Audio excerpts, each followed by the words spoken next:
Good morning my dear students. कैसे हो आप लोग? सब बढ़िया। आज तो देखो मैम स्कूल में है ना। आज का हमारा लेसन है हिंदी का इसे जगाओ। ये जो कविता है इसके लेखक हैं भवानी प्रसाद मिश्र। भवानी प्रसाद मिश्र हैं और जो है इन्होंने बहुत सुंदर सुंदर कविताएं लिखी हैं। इसके अंदर आपको पढ़ने के बाद क्या पता लगेगा कि आपको इस पे समय पर सजग रहने का महत्व पता लगेगा। सोकर पड़े रहने और जागने वाले व्यक्तियों के व्यवहार का मतलब आप जांच कर सकोगे, विश्लेषण कर सकोगे और अंतर स्पष्ट कर सकोगे। किसी भी विपत्ति में घबराकर भागने और लक्ष्य को ध्यान में रखकर चलने में अंतर के बारे में हम समझ सकेंगे और जीवन में समय नियोजन यानी कि टाइम टेबल के महत्व को हम वर्णन करेंगे। इसमें जो है नींद में रहने को सोना, नींद से उठने को जागना कहते हैं, ठीक है ना। तो जागने का मतलब अर्थ है कि हरकत में आना और अपने काम में लग जाना। अब जैसे ये वाली कविता आपने पहले सुनी होगी, उठ जाग मुसाफिर भोर भई अब रैन कहाँ, जो सोवत है सो खोवत है, जो जागत है सो पावत है। मतलब क्या है कि जो मुसाफिर है अब दिन सवेरा हो गया है और आप जल्दी से रात बीत चुकी है और अभी तक आप सो रहे हो। जो सोता है वो खोता है, उसे कुछ प्राप्त नहीं होता, और जो जागता है वो पाता है। ऐसे ही और भी कविता है। अब इस कविता को हम अच्छे से पढ़ लेते हैं। पर भाई सूरज जरा इस आदमी को जगाओ, भाई पवन जरा इस आदमी को हिलाओ। यह आदमी जो सोया पड़ा है, जो सच से बेखबर सपनों में खोया पड़ा है। भाई पंछी इसके कानों पर चिल्लाओ, भाई सूरज जरा इसे आदमी को जगाओ। वक्त पर जगाओ नहीं तो जब बेवक्त जागेगा यह तो आगे निकल गए हैं, उन्हें पाने घबरा के भागेगा। यह घबरा के भागना अलग है, क्षिप्र गति अलग है। क्षिप्र तो वह है जो सही क्षण में सजग है। सूरज इसे जगाओ, पवन इसे जगाओ, पंछी इसके कानों पर चिल्लाओ। अब आपको मैंने ये पूरी कविता पढ़कर सुनाई है। इसको अब हम इसके जो शब्दार्थ हैं इनको अच्छे से समझेंगे, ठीक है। अब शब्दार्थ जो है हम कैसे समझेंगे, आपको बोर्ड पे नजर आ रहा है, यहाँ बोर्ड पर नजर आ रहा है। इसमें है पवन। पवन मतलब हवा या वायु। बेखबर, बेखबर मतलब अनजान। बेवक्त समय, मतलब वक्त का मतलब समय। बेवक्त असमय, जो समय बीत गया। अब इसमें क्या है कि इस पोयम के अंदर कवि कहते हैं जो इंसान सो रहा है। सो रहा है मतलब कहाँ सो रहा है, ये देखो, ये इसमें देखते हैं हम इसकी पिक्चर के अंदर। ये बच्चा, ये लड़का सो रहा है, नजर आ रहा है सबको, ये सो रहा है। तो उसने, कवि ने ये कहा है कि जो हमारे आसपास ऐसे लोग भी हैं जो समय को नहीं पहचानते और वो अपनी ही धुन में, अपने ही उसमें सोए रहते हैं। तो वो कह रहे हैं कि भाई सूरज जरा इस आदमी को जगाओ। वो सूरज से कहते हैं कि सूरज भाई आप जो सोया हुआ व्यक्ति है इसको जगाओ। पवन जरा इस आदमी को हिलाओ, यानी कि पवन हवा इस आदमी को हिलाओ। ये आदमी जो सोया पड़ा है, जो सच में बेखबर सपनों में खोया पड़ा है, मतलब वो सच से बेखबर है और अपने सपनों में खोया पड़ा है। भाई पंछी इसके कानों पर चिल्लाओ, भाई सूरज जरा इस आदमी को जगाओ। वो पक्षियों से कहते हैं कि पक्षियों तुम इसके कानों पर चिल्लाओ और जिससे कि ये आदमी उठ जाए। वक्त पर जगाओ नहीं तो बेवक्त जागेगा। ये वो कहते हैं समय रहते हुए इसको जगा दो। अगर ये बेवक्त जागेगा तो इसके लिए बहुत मुश्किल हो जाएगी। तो जो आगे निकल गए हैं उन्हें पाने घबरा के भागेगा। ये वो कहते हैं कि जो लोग इससे आगे बढ़ जाएंगे, मतलब जो इसके साथी हैं, ये तो सोया पड़ा हुआ है, ये तो कोई काम करेगा नहीं, लेकिन जो लोग अपने आगे बढ़ रहे हैं उनको उनके पीछे ये फिर घबरा करके भागेगा। घबरा के भागना अलग है, क्षिप्र गति अलग है। क्षिप्र मतलब क्या हो जाता है? तेज। क्षिप्र मतलब तेज, तेज तेज, और सजग जगा हुआ या चौकन्ना, सावधान।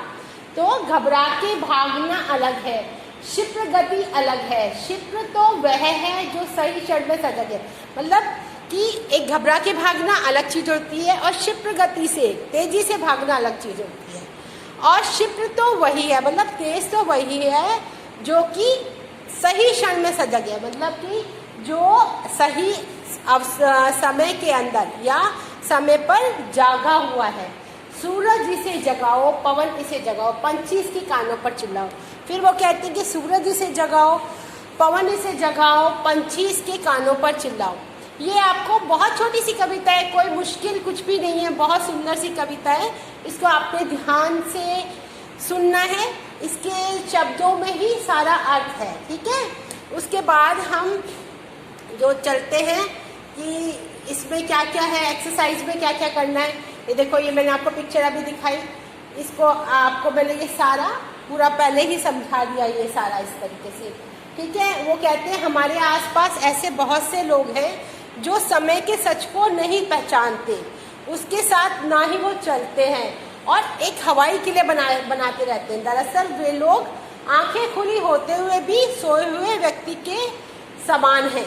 इस तरह बहुत सारी हमने कहानियाँ पहले भी पढ़ी हैं, और मतलब कि इंसान जो है अपने आलस में, अपने उसमें वो चलता, क्या चीज़, ये कई बार बंद हो जाता है।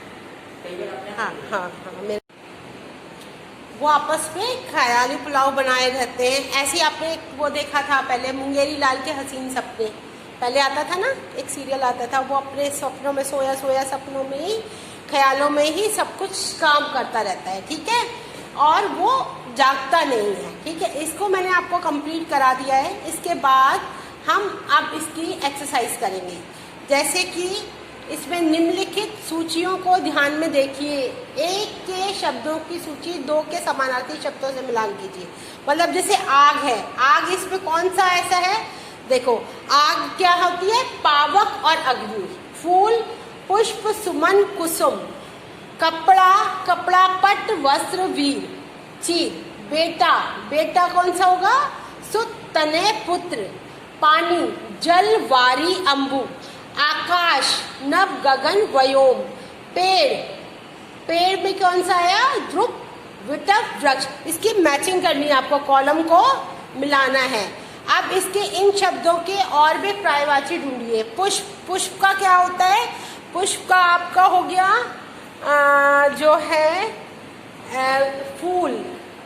और कौन सा है इसमें से, देखो इसमें नीचे से आपको चेक करना है। जल का वारी, वस्त्र का पट, वृक्ष का वृक्ष को क्या बोलते हैं, पेड़। ये आपको कंप्लीट करना है इसको इसके साथ में, ठीक है। उसके बाद में आपके पाठगत प्रश्न उत्तर हैं। भाई सूरज में भाई संबोधन किसके लिए है, औपचारिक, श्रद्धापूर्वक, आदर सूचक और आत्मीय। इसमें से कौन सा आएगा, कौन सा आएगा इसमें से कौन सा आएगा, आत्मीय, ये आत्मीय, ठीक है। फिर उसके बाद इस कविता में किसे जगाने के लिए कहा है, जो थककर सो गया है, जिसने सपने देखना अच्छा लगता है, जो बैठा बैठा ऊँगता है, जो सच से बेखबर है, ये वाला, जो सच से बेखबर है, ठीक है। उसके बाद आपको निम्नलिखित में से सही जोड़ों पर गलत और सही लगाना है।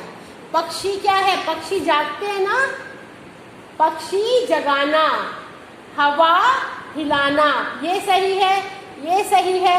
सूरज जगाना, अच्छा। इसके बाद कवि ने सही वक्त पर जागने की बात क्यों कही है, दिन का समय गुजर जाएगा, फिर उसके जागने का फायदा नहीं होगा, वह दुनिया के मुकाबले पिछड़ जाएगा, वह आलसी बन जाएगा। क्यों कहा है उसने? क्योंकि वो दुनिया के मुकाबले पिछड़ जाएगा। ठीक है, ये वाला दुनिया के मुकाबले पिछड़ जाएगा। फिर उसके बाद चलेंगे हम इसको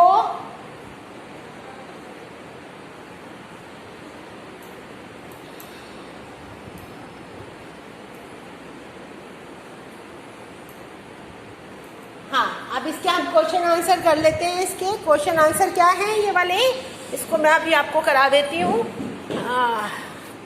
इसमें से कवि ने सही वक्त पर जागने की बात, ये मैंने आपको करा दिया। कविता में क्षिप्र किसे बताया गया है? जो अवसर को नहीं चूकता, जो अवसर को नहीं चूकता उसे क्या कहा है उसने कि वो क्षिप्र गति से भागता है। सही कथन के आगे सही और गलत के आगे गलत का निशान लगाइए। घबराकर भागने और क्षिप्र गति में अंतर है। सही है बिल्कुल, घबरा के भागना अलग चीज होता है और क्षिप्र गति एक तेज गति से चलना। जो सही क्षण में सजग है उसे घबराहट होती है नहीं। जो सही क्षण में अगर सजग है तो उसको कोई घबराहट नहीं होती। जो सही क्षण में सजग है वही क्षिप्र है। बिल्कुल ठीक है, जो सही क्षण में सजग है वही क्षिप्र है। घबराकर भागने वाला व्यक्ति वास्तव में क्षिप्र नहीं होता। ये बिल्कुल ठीक है, ये सही गलत है। और ये सब आप इसको कंप्लीट करो और कंप्लीट करके इसको कविता को पढ़ो, समझो, वीडियो को समझो और जो इसके मल्टीपल चॉइस क्वेश्चंस हैं उनको आप अपनी कॉपी में करो। ठीक है, बहुत ही अच्छा सा लेसन है और ये हमें एक सीख भी देता है। Okay, bye bye, see you, have a good day.